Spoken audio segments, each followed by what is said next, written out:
You found some remarkable actors for each of your coming-of-age movies, and you managed to get such powerful and natural performances from them. In Tomboy, as you mentioned, Laura's 10, her little sister is 6.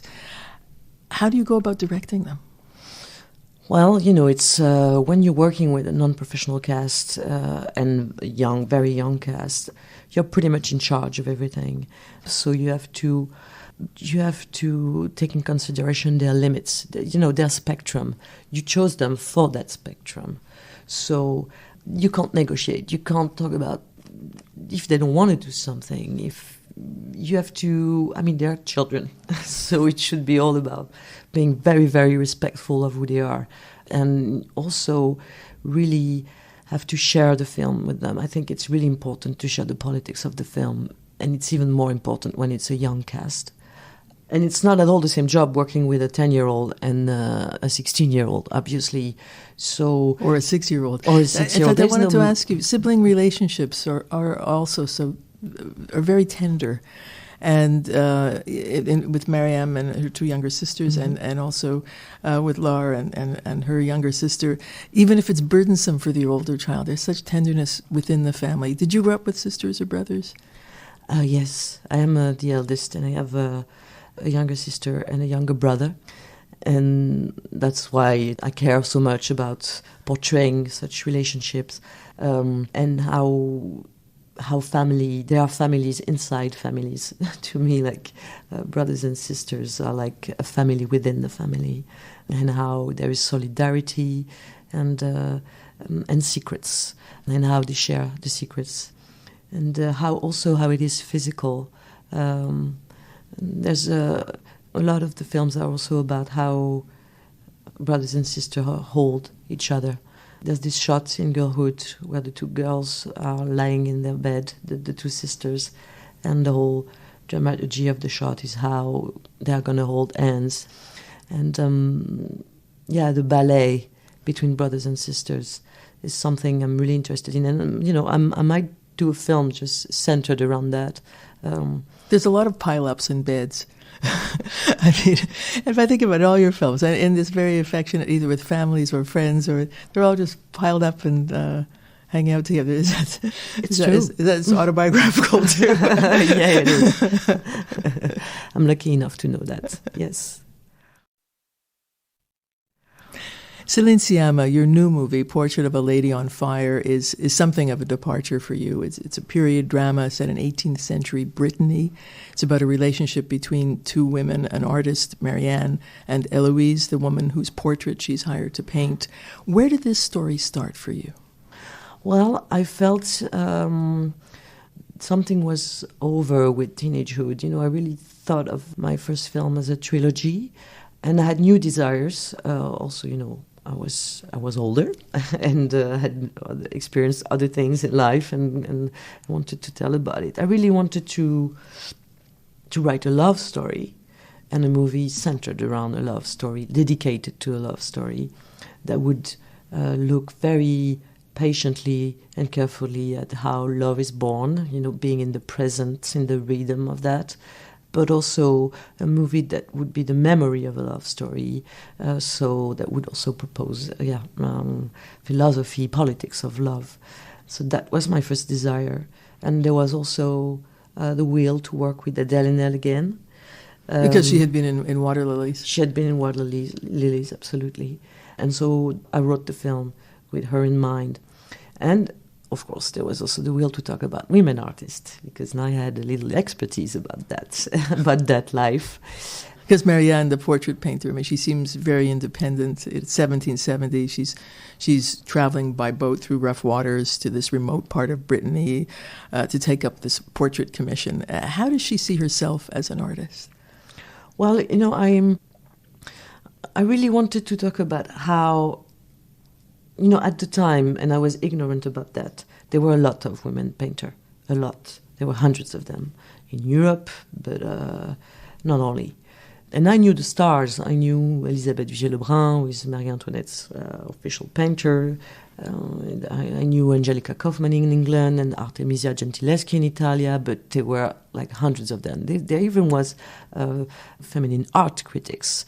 And when I discovered that, thanks to the research of women art historian and art sociologist, I was amazed, and so I decided to invent very accurately this woman painter, because I wanted to talk about them all, and I wanted to depart from the biopic dynamic that I question a lot, because, we always ask to make this strong women portrait, and the biopic dynamic where this strong women actually, succeed in a very difficult, oppressive world, kind of saying, it can happen if you want, and I'm kind of that position myself, because I'm a woman director. I have, my movies are being shown all around the world, so, I embody the fact that it is possible, and sometimes, I can collaborate to the system that actually oppresses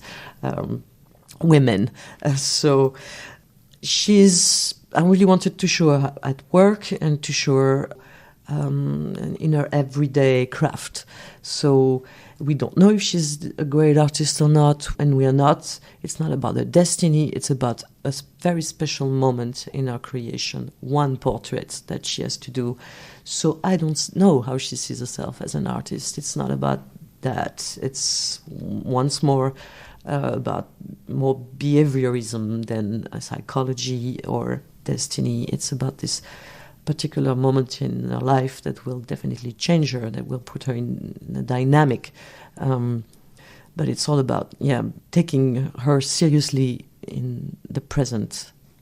And why did you want to make it the present of the 18th century? I mean, it's interesting because, like all three women painters that you mentioned, all the well-known ones, you've made her as well have an artist father, because very often that was how these women became artists. But why did you set it in that period in particular? Well, because it was at that time that there were so many. That there were so many. Yeah, so it felt true, and it felt important to tell. But there are also constraints which you bring out, because at one point Marianne is asked if she ever paints nude models, and she said, only women, I'm not allowed to paint men. And it's not because of prudery, but she says, you give her this very political line, it's mostly to prevent us from doing great art. Without male anatomy, the major subjects escape us. Yes. Well, it's about how they're not given the same opportunities, even though they existed. There were also a lot of women painters at the time, because there was the fashion of portraits, so they had the right to do that. And it has a lot to do with education. So if you're not educated to do something, you have, of course, less opportunities. So it was a flourishing moment, but still there were, a lot of obstacles.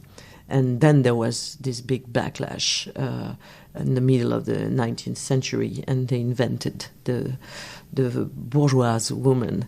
Napoleon did this, and then it was over. I mean, there still were women artists, but not.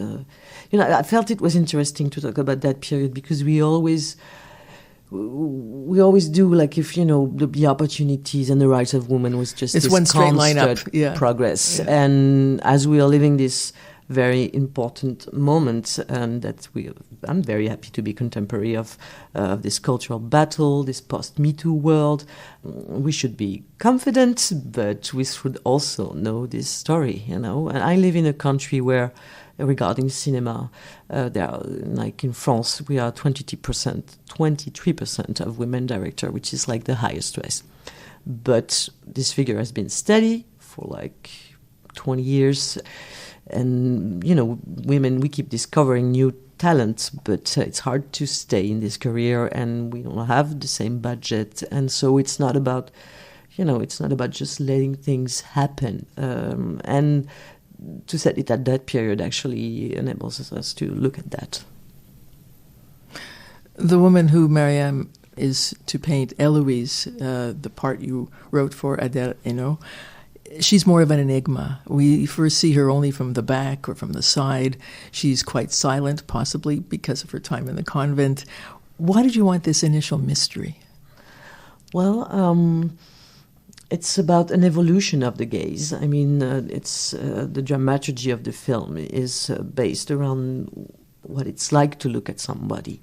And this dynamic, this tension of the secret is something I always do, I must say. But this time it's only like the first half hour of the film, because she has to paint her in secret, because Eloise, she has to paint a portrait because that's how she will get married. And Eloise is a reluctant bride-to-be, so she refuses to pose and to be looked at. So then looking at her, discovering her face becomes this goal, and then there's mutual looks and consent. So at first I wanted, to have this suspense around the gaze, and how Eloise's character goes from an object to a subject.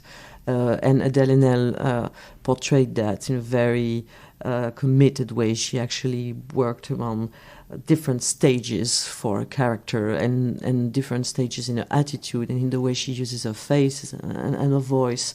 And in this first half hour, she always says how she uses her face as a mask, because knowing that she's an object, she actually protects herself from the gaze by not giving anything to the world. That's the only way she can resist.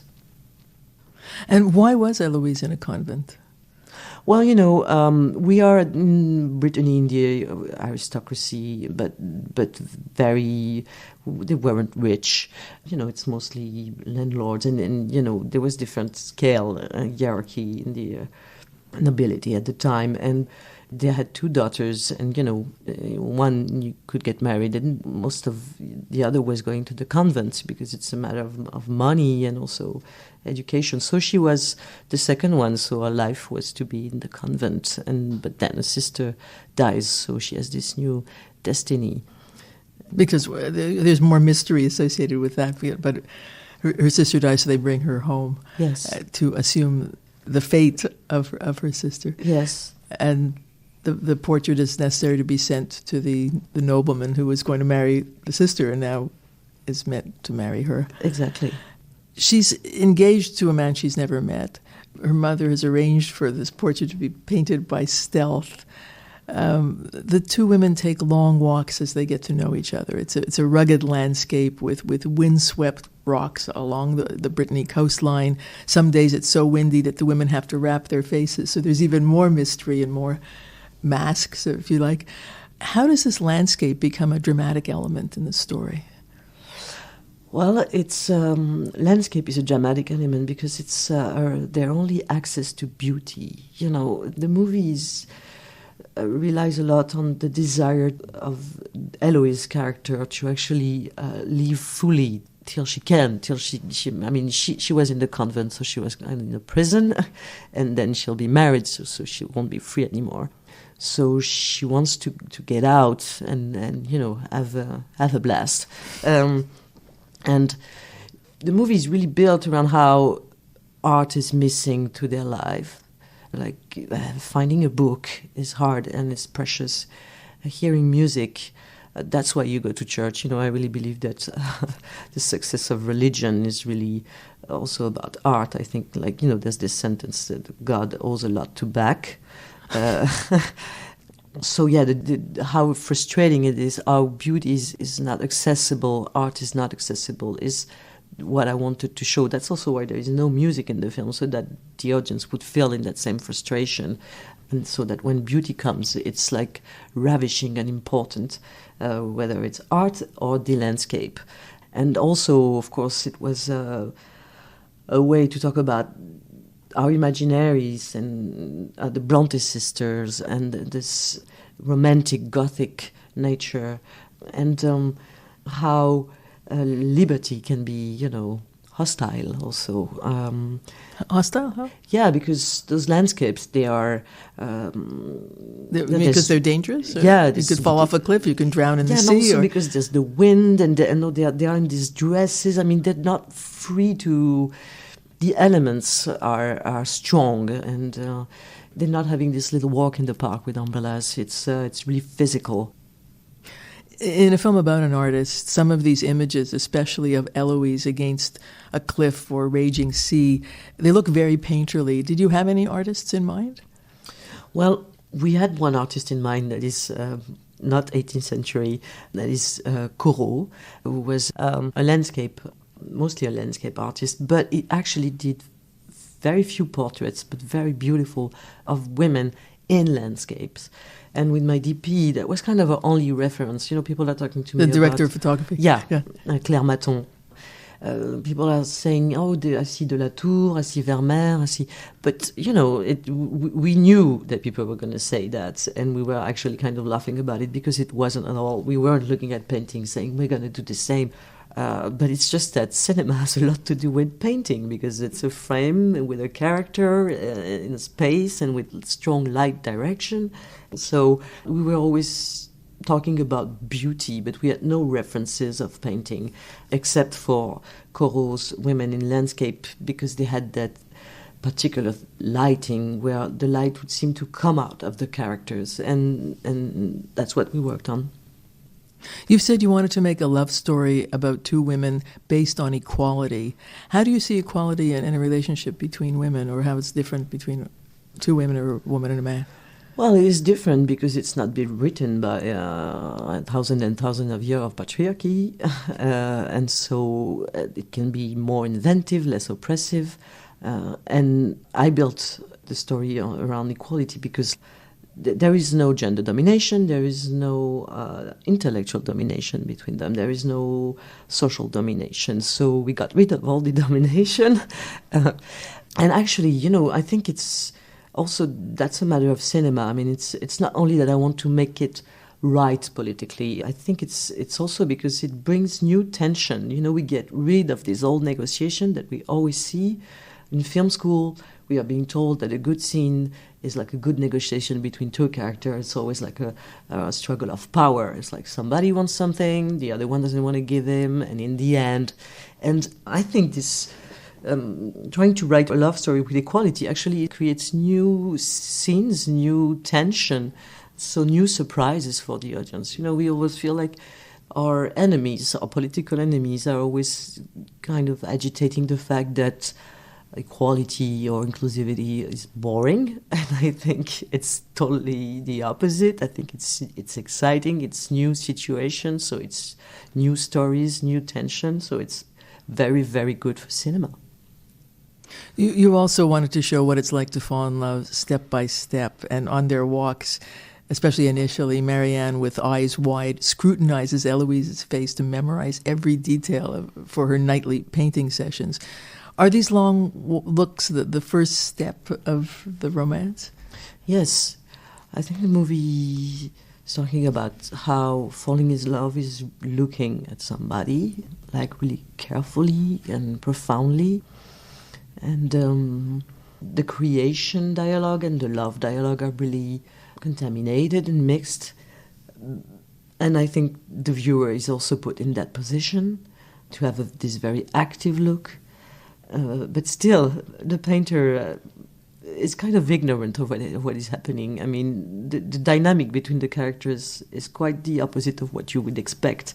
It's not the story of a painter falling in love with the model. It's actually the story of the model falling in love with the painter. And the first time that Marianne actually acknowledges the fact that she has desire or feelings for Eloise is actually when she tells her, look at me. And then, so the mother looks at the painter, and it's the first time that we see that she kind of falls apart. Mm-hmm.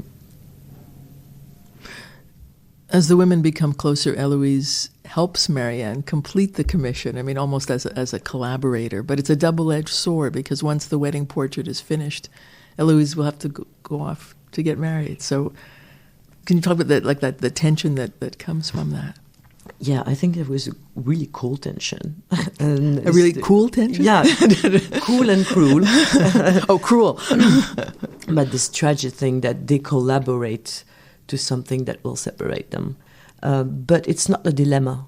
I mean, we could have played a lot with this. But the movie doesn't lie around conflict and dilemma. Never. The movie never, is not in this tension of, are they going to live together? Is it possible? And they're not arguing about this. It's not even a possibility. So it's set elsewhere. Why not? Well, because it was also to be respectful of the reality of these women at the time. To be respectful of that and to tell it right is is not about this exceptional destiny. You know, if we keep doing this, we keep collaborating to this right-wing program that, you know, if you want it, you can have it. And that's not the program of the film. But still, I didn't want to look at what wasn't possible. We know what is not possible. I wanted to look at the possibilities. I wanted to look at what can happen between them and to give all the room and all the power of that. So we look at their love story and it's all its possibilities without having to talk about the domination. Like, there is no man in the room. There is not even man in the film. There is one that we see in the beginning and that we see in the end. And the fact that suddenly there's a man in the room, like, it's even like a scare jump and people are totally depressed, men and women. And that's what cinema can offer us. You know, what you leave out of the frame and what you put in the frame. And I'm always thinking about that. And the frame... well, the frame is also the domination, you know. We know about the frame. We know about how they had very few opportunities. I don't want to waste time telling about this. I want to tell, I think it's political to tell, but also to tell about all their possibilities. And Adèle and Elle always say that this is the comedy side of the film. It's like to see how simple it would be if we were given the opportunity to live fully our lives. And that's the feeling I wanted the people to have. It's the comedy side because it's impossible. It's humorous, it's ironic. It's like, look how easy it would be, you know. And we did this with all the characters. I mean, even the mother, she's not being this old grumpy woman who wants to take revenge on life. And, you know, they have very horizontal discussion, frank, honest, and even with the servant, you know, she's not this servant character that carries things around that you always see in the frame. We don't even know if she knows about the love story. Is she okay? Is she not? It's not about that. It's not about this old story that's been told 7 times. It's not about this character that we see in the theater of the 18th and the 17th century. You weave the myth of Orpheus and Eurydice into the story of Marianne and Eloise. Orpheus is allowed to bring Eurydice back from the dead as long as he doesn't look at her. Marianne, Eloise, and Sophie the maid are reading the story one night, and they speculate on why Orpheus does look back. I mean, he chooses the memory of her, or he made a poet's choice, or maybe she said, turn around. What do you think? Well, I don't know. I thought of all these hypotheses because I wrote the film. You wrote it, yes. And you brought it in because... Well, you know, that was the last thing that I wrote, actually, which seems crazy because it is now it's really part of the structure of the film. But that was kind of my last idea. I mean, it was because I had this idea that it was the last idea and that I considered the script to be over. Because it, as you say, it's woven. Woven, yes. Woven. And it tells a lot about the film because it's about how... Well, first there's that scene, and to me that scene was kind of a Netflix and chill scene. You know, the 3 women hanging out at night and being totally involved in this climatic fiction with this suspense. And, you know, I really wanted to show their everyday lives and hanging out, you know. And also it's about women having intellectual discussions and point of views on literature and life, and I wanted to show them debating. I wanted the movie to have very intellectual characters, and, you know, it's pretty rare to see women think on screen. And also it's about the myth and the point of views of the myth. And, you know, the other day I was in a theater in France and somebody says, can you talk about the myth of Eurydice? And I was like, thank you. So instead of the myth of Orpheus. Now it's the myth of Eurydice. And it's also from the woman perspective. And I always felt raged, you know, when I read this, we are missing a perspective. And that's why I tried to think about, what it could mean and make them think about that. Because later, when Eloise is about to go off to Milan to be married, Marianne looks back as she walks out the door. And then when she leaves the house, she hears Eloise in her imagination, or maybe reality, saying, turn around. Mm-hmm. And you even have you revisit through a painting that Marianne makes of Orpheus and Eurydice on equal footing, mm-hmm. saying goodbye. Mm-hmm. So once you set that in motion, it has all these reverberations for you? Or? Yes. and I try to craft the scripts like that, and to make them very. A film is like a brain, you know, and to work with echoes rather than contrast. I think, you know, a lot of movies rely on contrast, and I really wanted to build one on echoes, which is a totally different structure and totally different feeling.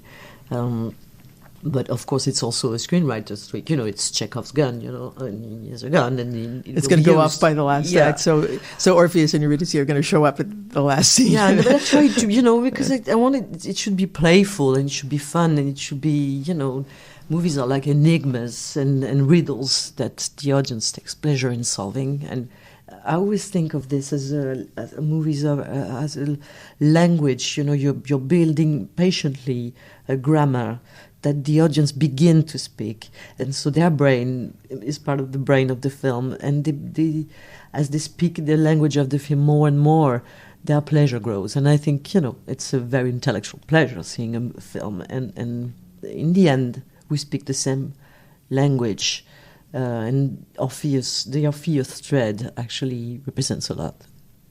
You mean the Eurydice thread? Yeah, of course. As with your earlier films, you use music sparingly in Portrait of a Lady on Fire. You said earlier there's like no music, but there are two occasions of music. An original choral piece for these women, these sort of witch-like women, that's very haunting.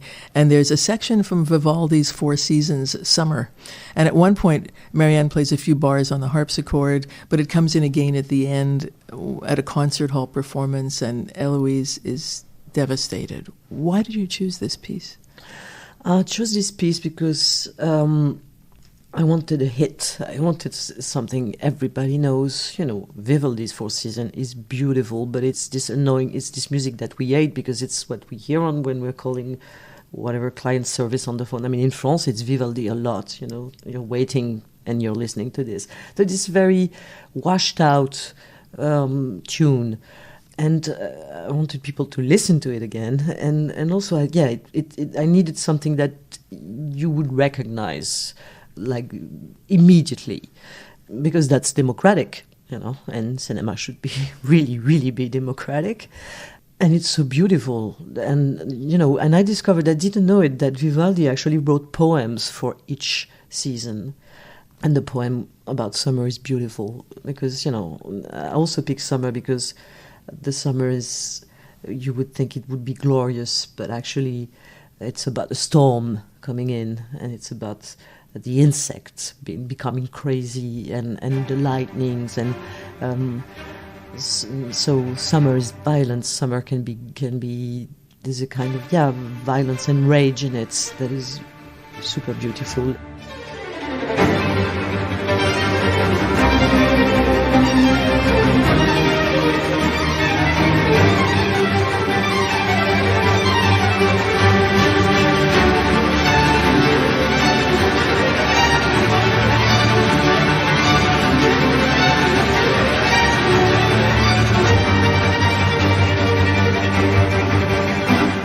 It's a very narrative piece, and well, I'm not going to spoil the scene, but the character goes through several emotions, and the music allows it.